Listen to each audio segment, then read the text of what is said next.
welcome. My name is Charis Jones, and I have the pleasure of talking to you all about 3 things that I would have told myself between the ages of 15 and 21. And I was charged to do this by Jay Cameron. And so let me just start things back up in terms of like, who exactly am I? Well, right now, I'm an R&B independent singer. I made the Go-Go remix to Boot Up that's been in rotation on a lot of radio stations since the summer of 2018. Starting back from that, I have a couple of degrees. I went to college, got a degree in psychology and chemistry, and then I got a master's in public health.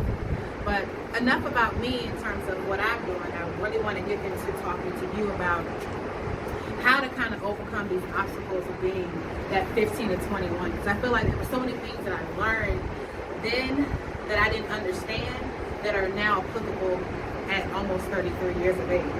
So the first thing I really want to tell you is that you might get denied 7 times for something. But on the 8th time, it may come through for you, right? And I think about 7 in terms of completion. It's like an old proverb, especially in the Bible.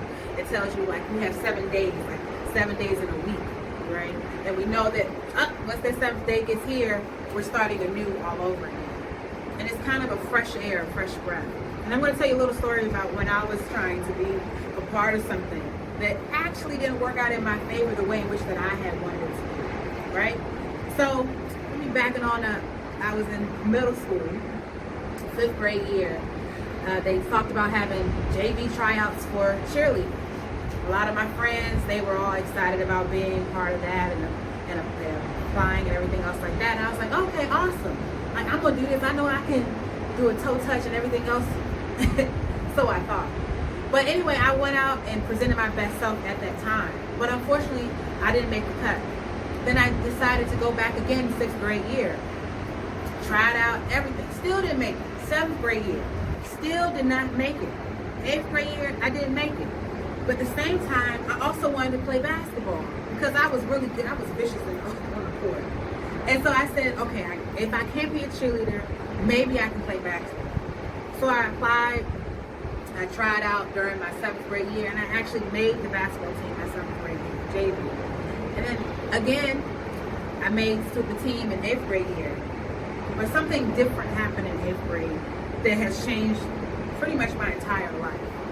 I found when I was practicing that I started to get really winded, and things seemed to be much harder than what it appeared to be for my friends that were on the team.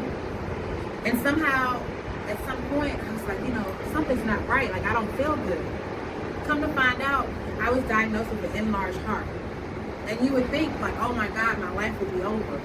The actual cardiologist, I'll never forget this, told my mom and myself and my brother all at the same time that I could drop dead at any moment. Can you imagine being told that in 8th grade when you finally make the basketball team? You're at the championships. I'm a starter and everything else like that. And now I'm told, in addition to that, I could possibly drop dead, that I also could never play sports, organized sports again in my life. I was crushed. I was devastated. And at that time, I just thought my life would possibly be over. But I didn't allow my prognosis to stop me from doing exactly what I wanted to do in my life. So even though I couldn't play basketball for the rest of the season, I still stayed on the sideline cheering my teammates on. And then it was time for high school. Like, oh my God, I'm in high school now. And I was really nervous at the time because I didn't really know that many people. But at the same time, my brother transferred during his senior year to Bishop McNamara with me. So now I had my partner crying with me and everything. So I probably got a little special courage going on. And I decided, against everyone, let me try out for the JV cheerleading squad. And so I tried out. And after all those years of being denied in middle school, not only did I make the team, I made varsity during my freshman year. And it was the best year ever because I was cheering and I had to put so much more work in than everybody else, but I was so excited because where I thought it was a no, it was only a not right now. And that's something that you gotta have to remember as you're in that age group, is that a no may not mean never. It may be, I just need to work on something somewhere, right? Because the doctor told me no, the friends told me no, Even the coaches, they didn't know, but if they would have found out, they definitely would have told me no as well. But I knew within myself that there was something greater. So that's something that you got to remember, is that regardless of how many people tell you no, you got to keep going. Moving forward a little bit, just in that same no idea, as a singer, as an independent singer, everything has not always been peachy clean for me. I've always wished that I had a manager, somebody that could speak up on my behalf, and someone that could really help me navigate all the ins and outs of the business. But unfortunately, I have not been blessed with that just yet, meaning I haven't found the appropriate person. There have been many people who tried, but they were not the right alignment for me. And one in particular, I had this big time show at the Desert Blues and Jazz Club, and I didn't get my sound check. And I was like, oh my God, I'm really nervous. This is the first time that I'm opening for a really well-known singer, much, much bigger than what you would think. And somehow, no sound check.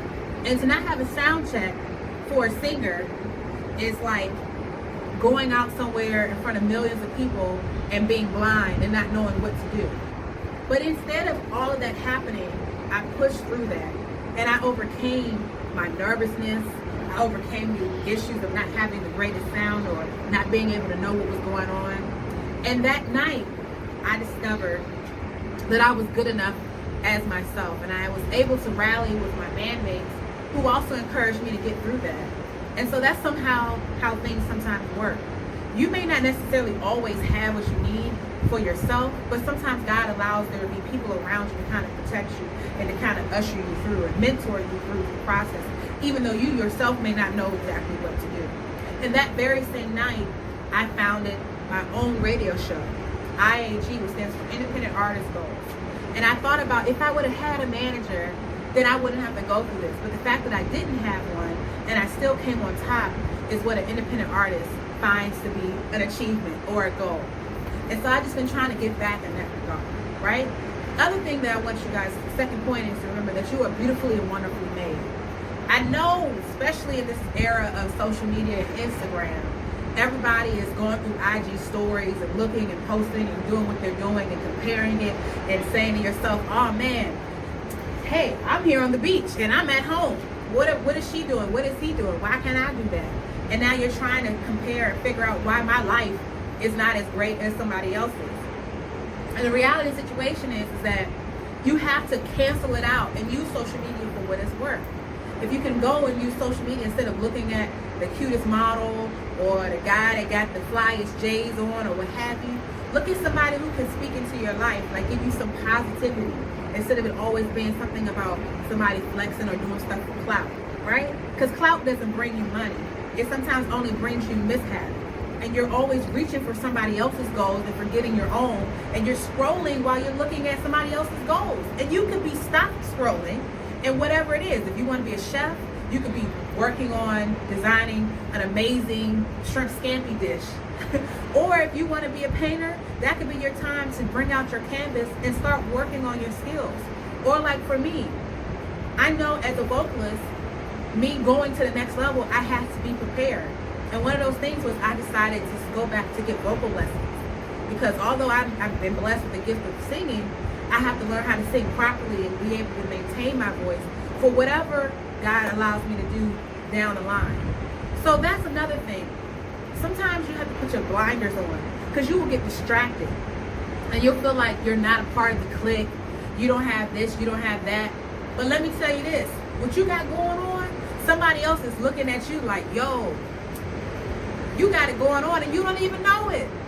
So you got to act like you got it going on even if you don't feel like it. So keep your head up, you know what I'm saying? Don't ever let anybody tell you that you're not where you need to be. And if you feel that you aren't where you need to be, then take the time and the steps to make sure that you can get yourself to that next level.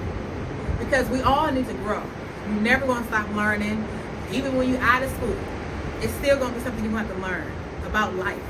And so that's definitely the second point that I wanted to make. And the third point is about haters. How many people got a hater? Because I know I got plenty of them, okay? They say if they're not talking about you, then you must not be doing something right. And so you have to work in your own gift. Like your gift will make room for you, you know? Because I remember when I was coming up and singing, and I wanted to do R&B, people would always say, "Oh, you sound too churchy." That's exactly what they used to say to me. "Oh, you sound too churchy."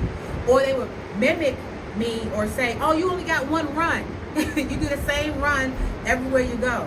And I had to realize, like, man, what you talking about? You know what I'm saying? Like, I had to find my own stylist. And I had to realize that if that's my one run that I have, then that's my signature run that I'm doing. So that's my stamp. And so you got to turn somebody else's negativity around to make it positive for you. And never lower yourself. I feel like right now, I've been there many a times. If somebody's not feeling me, I try to take myself down a notch. No, your greatness will make room for you. And if it makes somebody else uncomfortable, then that means you're walking in what you need to do. So continue to do good. Continue to be great. Continue to keep pushing yourself. No matter what, stay the course. Be you. You are beautifully and wonderfully made. Don't allow anybody to tell you that you're not good enough. And if you feel that you're not good enough, then you make the necessary steps that you need to take to make yourself better. I'm so glad that I had the opportunity to talk to you about a few things, and I look forward to your greatness and seeing where you are going to be. I see you at the top. Thank you very much.